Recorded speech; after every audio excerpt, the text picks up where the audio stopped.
ক্ষতি নেই যদি সোহাগী ছোঁয়া কেউ কাছে এসে রং দিয়ে যায়।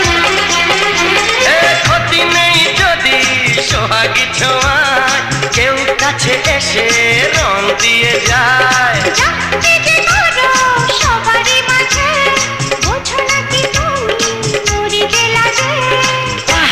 তোমাকে লাগছে দারুণ, আরে না না না না, আজ তোমার কথা শুনবো না, এমন দিনে